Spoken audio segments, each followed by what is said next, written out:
आज की वीडियो एक ऐसे विषय पर है कि हम किस देश में जी रहे हैं।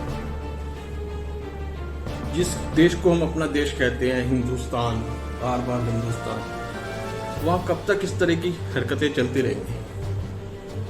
कब तक कुछ लोग हमारे जैसे लोगों को बेवकूफ़ बनाते रहेंगे? आज ऐसी ही कुछ क्लिप्स में लेके आया हूँ जिसे देखने के बाद आप लोग समझेंगे कि सच क्या है। और सच और झूठ तो आप लोगों ने देखना है कि इसमें सच क्या समझा जा सकता है। कन्हैया को सच्चा माना जा सकता है या उस फौजी को सच्चा माना जा सकता है, शिवम त्यागी को सच्चा माना जा सकता है या वारिस पठान को सच्चा माना जा सकता है। कौन है हमारे देश के गद्दार? कौन है हमारे देश की बदहाली के कारण? आज इन सब विषयों पे बात करते हैं और कुछ क्लिपें आपको दिखाते हैं, उसके बाद फिर उनके बारे में बात करते हैं। भारत तेरे टुकड़े होंगे इंशाअल्लाह, इंशाअल्लाह। भारत तेरे टुकड़े होंगे इंशाअल्लाह, इंशाअल्लाह। कितने अफजल मारोगे? घर से अफजल निकलेगा। कितने मकबूल मारोगे? घर से मकबूल निकलेगा। चल हम शर्मिंदा है, तेरे कातिल जिंदा है। चल हम शर्मिंदा है, तेरे कातिल जिंदा है। हम सैनिकों का सम्मान करते हुए इस बात को बोलेंगे कि कश्मीर के अंदर महिलाओं का बलात्कार किया जाता है सुरक्षा बल। मैं भारत की बेटी अपनी भारतीय सेना की तरफ से आज ये ऐलान करती हूँ कि उस घर में घुसकर मारेंगे जिस घर से अफजल निकलेगा। वो कोख नहीं पलने देंगे जिस कोख से अफजल निकलेगा। उठो देश के वीर जवानों, तुम सिंह बनकर दहाड़ दो और एक तिरंगा झंडा उस कन्हैया के सीने में गाड़ दो। देश अच्छा लगता है वहां ये चला जाएगा, और जब ये जाए तो उसको बोलना थोड़ा सा महाराष्ट्र होके जाए। और बॉलीवुड में भी 5-6 लोग हैं जिनको हिंदुस्तान अच्छा नहीं लग रहा है, उनको भी लेता साथ। आपका एक बयान था, आपके बयान के कुछ घंटों बाद ये कार्रवाई हुई। आपने अपने बयान में कहा कि जिनके घर से पथराव हुआ, their houses will also be reduced to rubble, उनके घर को भी पत्थर बना दिया जाएगा। बहुत से लोगों का मानना है कि जो प्रशासन ने किया वो आपके बयान को सुन के आपसे इशारा लेकर।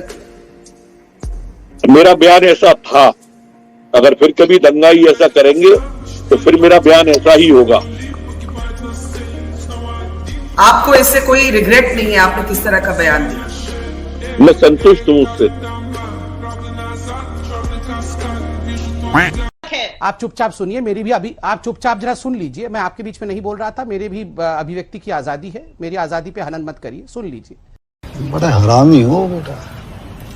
इन्होंने अभी कहा, अब देखिए मुझे आश्चर्य होता है कि इन्होंने अभी इतना सवाल उठाया इस देश के ऊपर, अभिव्यक्ति की आजादी के ऊपर।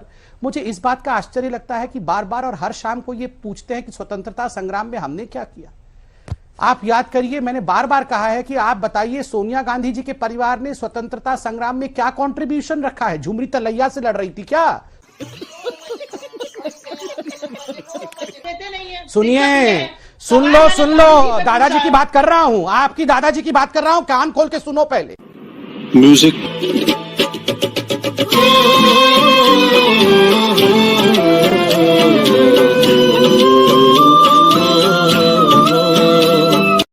देखिए, राहुल जी के घर में बड़ी विडंबना है। दादाजी का कब्र है और दादी जी को जलाया गया है। नहीं, आप मुझे समझ में नहीं आ रहा। फिरोज खान का कब्र है कि नहीं? फिरोज खान का कब्र है भैया, फिरोज खान का कब्र है। नहीं, सुन लीजिए, फिरोज खान, बिल्कुल यही तमीज। आप जब हमारे पूर्वजों को चिढ़ाए तो तमीज नहीं चाहिए, मगर उनके दादाजी का कब्र है तो तमीज है।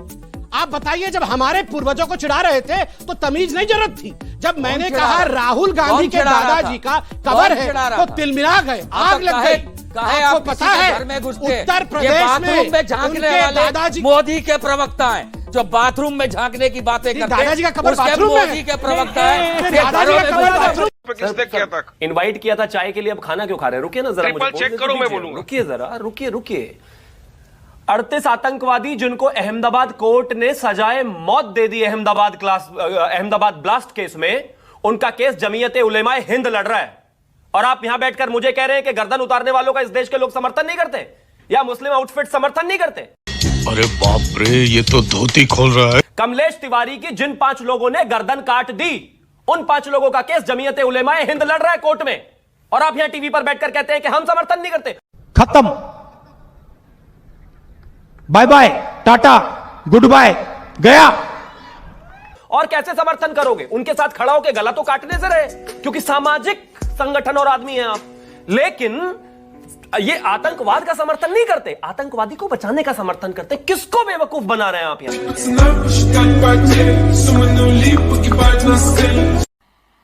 मजा नहीं आ रहा है। देखा आपने देश के टुकड़े करने में कितने लोग शर्मिंदा है अफजल गुरु की फांसी के लिए। अफजल गुरु जिसने हमारी संसद पे अटैक किया था, उसके कातिलों को उसको फांसी देने पर हम लोगों को शर्मिंदा होना पड़ रहा है। कैसी दोहरी मानसिकता है ये? किस तरह के लोग हैं, किस तरह की पढ़ाई कर रहे हैं वो यूनिवर्सिटी में? ये जेएनयू के छात्र हैं। और कन्हैया जो कभी कश्मीर गया ही नहीं, उसको पता है कि कश्मीर में बलात्कार होते हैं। अरे भाई वहां जाकर देखो, बलात्कार तो वहां हिंदुओं के साथ हुए, और ये हमारे को कह रहे कि यहाँ बलात्कार होते हैं और फौजियों के ऊपर लांछन लगाते। शर्म आनी चाहिए ऐसे लोगों को। ये लोग नेता बनने की आगे हम लोगों को बर्बाद करने के लिए तुले हैं। और कांग्रेसी जिनका अपना धर्म नहीं, जिनका अपना पता नहीं कि वो कौन सी ब्रीड के हैं, हिंदू हैं, मुस्लिम हैं। नेहरू जी मुस्लिम थे, इंदिरा जी हिंदू बन गई। समझ में नहीं आता कि इस देश को इस तरह से पहुंचाने में इनका कितना हाथ है। और कब तक हम लोग इस तरह के देश सोचते रहेंगे, करते रहेंगे? कब तक हम सोचते रहेंगे कि ये ठीक है, वो गलत है? कब तक हम इस झूठे सेकुलरवाद की बली बनते रहेंगे? आखिर कब तक? यही एक सवाल है। अब आप लोगों ने सोचना है कि उस सवाल के अंदर आपका क्या रोल हो सकता है। सही लोगों को पहचाने। बहुत सारे लोग मेरे मित्र जो कहते हैं कि भाई एक संभलती नहीं है, चार कहां संभालेंगे। पहला सवाल तो शुएब आपसे यही है कि आपकी कितनी शादियां हुई हैं Shoaib? Good question, you are a good question. ये पर्सनल सवालों का मन नहीं। अच्छा बात नहीं है। नहीं शुएब, मामला बहु विवाह को लेकर है, तो मुझे लगा कि समझने में थोड़ी आसानी हो जाएगी, आगे सवाल पूछने में थोड़ी आसानी हो जाएगी, बस इस लिहाज से। और कोई बदनीयत से नहीं सवाल पूछा जा रहा है। हाँ, तो मेरी तो एक ही शादी है जी हाँ, इसीलिए ये बड़ी अच्छी बात कही आप। इस सवाल से क्या हुआ कि देखिए अब आपको भी लोग तारीफ करेंगे कि मुसलमानों में जो पढ़ा लिखा वर्ग है, वो बहुत सारे लोग मेरे मित्र जो कहते हैं कि भाई एक संभलती नहीं है, चार कहां संभालेंगे। आपने थोड़ी देर पहले जीडीपी की बात की, जीडीपी इंटू डेप्ट रेशियो बिहार उसमें टॉप पे आता है सर। आप उस पर क्या कहना चाहते हैं सर? और आप कहना चाह रहे हैं कि 24 में हमारी मान लीजिए प्रधानमंत्री बन जाते हैं नीतीश कुमार, तो इसकी क्या गारंटी है कि आप अपने पद पे बने रहने के लिए इधर उधर आप नहीं करेंगे, फिर से पार्टी नहीं बदलेंगे और बिहार की तरह देश का बेड़ा गर्क नहीं करेंगे?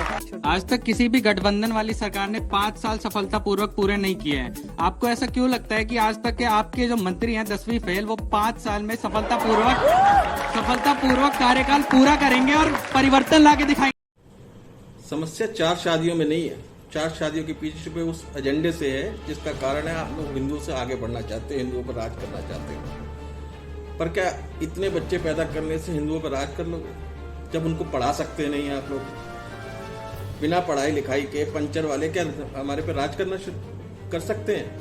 कभी नहीं कर सकते। तो समझदार बनो। 4 शादी, 1 शादी, 5 शादी, इससे क्या मिल जाएगा? कुछ नहीं मिलेगा। और अब तो हमारी देश की जनता भी सवाल पूछने लग गई है। आज जो इस भाई ने पूछा, जैसे आजकल के कुछ नेता हैं, अरविंद केजरीवाल, नीतीश कुमार, ममता बनर्जी, ये लोग देश का प्रधानमंत्री बनना चाहते हैं। पर क्या ये बन सकते हैं? क्या ये मिलीजुली सरकार देश में प्रधानमंत्री बन सकती है? इनका क्या औचित्य है? क्या बनाना चाहते हैं?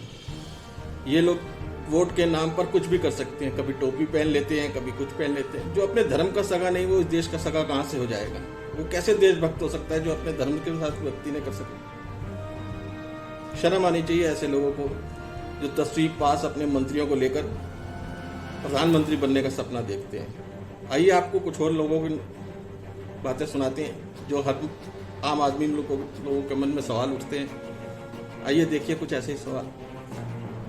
नेता कहते हैं कि कहीं झंडा गाड़ दो, कहीं पत्थर रख दो। सर आप सही बात बोले, आपकी बात मान लिया हमने, लेकिन सर आप ये बात भूल जाते हैं कि हवा पूरी दुनिया में है, लेकिन टायर पंक्चर होने के बाद हवा भराने के लिए खास दुकान पर जाना पड़ता है सर। जिसकी बात आप कर रहे हैं ना, जहां मन करो वहीं पूजा कर लो, ऐसा नहीं है सर। आप लोग प्रसाद की तरफ बांट दिए हो सनातन को। सनातन आज का नहीं है, 5000 साल वर्ष पुराना है। ये जितने धर्म है ना, इसके नीचे भी नहीं आते कहीं भी। आप महाकाल के बहुत बड़े भक्त हैं, मैंने आपको बहुत बार देखा है सर। जब हम लोग शिव की पूजा करते हैं तो हमारे जब धर्म पे प्रॉब्लम आएगी तो हम शिव तांडव भी करना जानते हैं सर। और रही बात, अब इनको बता रहे हैं, अब इनका नाम क्या है मुझे तो नहीं पता। सलमान। हाँ सलमान सर, माशाल्लाह आपकी बॉडी बड़ी अच्छी है। लेकिन सर आपको मैं बताना चाहूंगा कि आप अभी कह रहे थे, जैसे ही गुरुजी बात उठा रहे थे आप तुरंत नूपुर पे चले जा रहे थे। सर ये नूपुर नाम की जो वेब सीरीज है ना, उसका सारा एपिसोड खत्म हो गया है। अब जो नई वेब सीरीज आई है महुआ मोहित्रा का, उस पे आप अब शूटिंग करिए। लेकिन आप उस कार्रवाई होगी अगर आप पत्थरबाजी करेंगे। लेकिन अगर आपके साथ जुल्म अगर आपके साथ सुनिए, अगर पत्थर आपने चलाया और उसकी सजा आपके वालिद को दी जाएगी और आपके वालिद का घर गिराया जाएगा, आपकी मां का घर गिराया जाएगा, आपकी बहन को प्रताड़ित करा जाएगा, तो हम उसकी मजम्मत करेंगे। अरे उसी का घर गिराया है, मां का घर नहीं गिराया। आप क्यों जान गए? ये हमारे देश का संविधान है। आप अगर संविधान नहीं जानते तो पढ़ने की जरूरत है। व्हाट्सएप पे जो मैसेज आते हैं वो मत पढ़ो। नहीं देखिए ऑडियंस, ये वोटर है, यही वोटर है, यही हुआ है। उसके लिए पढ़ने की जरूरत है सर हम आपको बताना चाहते हैं, हम कानून के ही छात्र हैं और इसीलिए आपसे ये सवाल पूछ रहे हैं कि आप जिसकी मजम्मत करते हैं लगातार, अभी आपने जो ये अभी योजना आर्मी वाली लागू हुई है, आपने कहा किसी को समझ में नहीं आ रहा है। आप हमसे बाहर मिलिएगा, 10 मिनट में आपको समझा देंगे क्या गलत है क्या सही है। समझा दीजिए, समझ में आया कि नहीं आपको? समझा दीजिए सर। हम ये नहीं कह रहे हैं, हम ये नहीं कह रहे हैं। हम ये लोग भूल जाते हैं कि आजकल के हिंदुस्तान का नौजवान पढ़ा लिखा है, उसको सब जानता है। इन्होंने खुद कानून की पढ़ाई नहीं करी, लेकिन ये तो आपको कानून समझा रहे हैं। इनको पहले खुद को अपने अंदर झांकना पड़ेगा। हर चीज में हिंदू मुसलमान करने से कुछ नहीं होगा। हमेशा मुसलमानों को नीचा दिखाने की कोशिश ये खुद ही करते हैं कि मुसलमानों को डराते रहो और अपनी राजनीति को चमकाते रहो। इसी कारण से इनको सब कुछ नजर आता है। ये सब इनको अन्याय नजर आएगा कि मुस्लिमों के साथ अन्याय हो रहा है, जबकि इस देश में सभी सुरक्षित हैं और सभी अच्छी तरह से जी रहे हैं। लेकिन ये लोग कहाँ जीने देंगे? ये लोग ऐसा ही सवाल करते रहेंगे और आप बिल्कुल अपने काम में करते रहिए ऐसे ही। और हमारे देश में लोग प्रधानमंत्री मोदी जी का विरोध करते हैं, कई लोग उनको क्या क्या कह जाते हैं। लेकिन सुनिए इस पाकिस्तानी की, क्योंकि ये जो लोग भूख का अंदाजा उसी को होता है जिसको रोटी नहीं मिलती, जिसको सब कुछ प्लेट पे मिलता हो वो कैसे भूख का अंदाजा करेंगे। सुनिए इस पाकिस्तानी की, वो मोदी जी के लिए क्या कह रहा है। गर्व होना चाहिए उस लोगों को, आप लोगों को। अगर हम इंडिया को देखें तो इंडिया की एक रिपोर्ट आई है जिसमें 77% लोगों ने दोबारा से नरेंद्र मोदी को चुनने की वो अपनी इच्छा जो है वो जाहिर की है। तो क्या कहना चाहेंगे आप? भाई मैं अप्रिशिएट करना चाहूँगा। पहली बात तो हमारा और उनका कंपैरिजन नहीं बनता। वो हमारा और उनका कंपैरिजन क्यों नहीं बनता? क्योंकि वो एक डेवलप कंट्री हो चुकी है। अभी नरेंद्र मोदी ने 2025 तक ये ऐलान किया कि मैं अपने इस इंडिया को जो है कि 2025 तक एक डेवलप कंट्री बनाऊंगा, और पूरी दुनिया परेशान भी है और हैरान भी है कि यार कैसे बना देगा।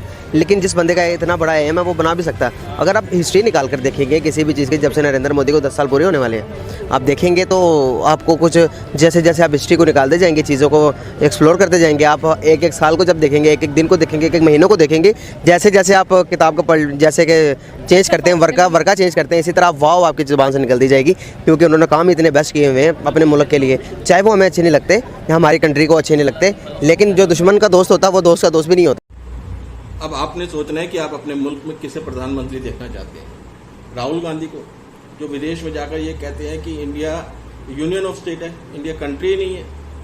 तो भाई साहब आप जाकर इटली के प्रधानमंत्री बन सकते हो, हिंदुस्तान के प्रधानमंत्री आपके पास का नहीं है बनना।